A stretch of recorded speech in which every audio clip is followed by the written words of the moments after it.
Let's make chocolate peanut butter banana bites. These things are amazing. Slice your banana into 1/4 rings. Place on a plate and put a dollop of peanut butter in the center. It comes out to about a 1/2 teaspoon, but you're more than welcome to add extra.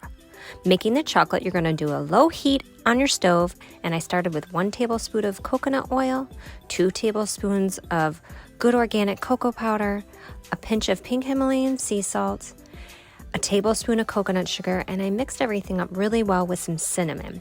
I don't know, but that cinnamon just gives added delicious flavor to the chocolate sauce. Then I moved on to about a 1/2 teaspoon of butter. You can also use ghee, or you can omit the dairy completely.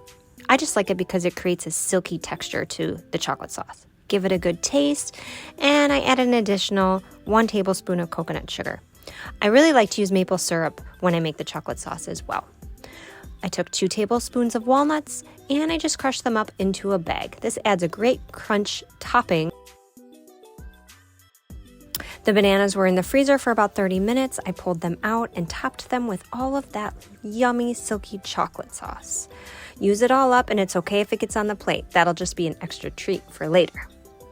Top with the crushed walnuts, and be kind of quick just because the chocolate sets fast.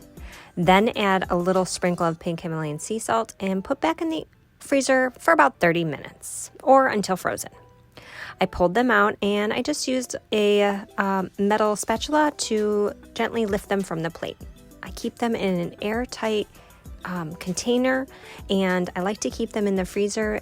They're kind of like a frozen treat.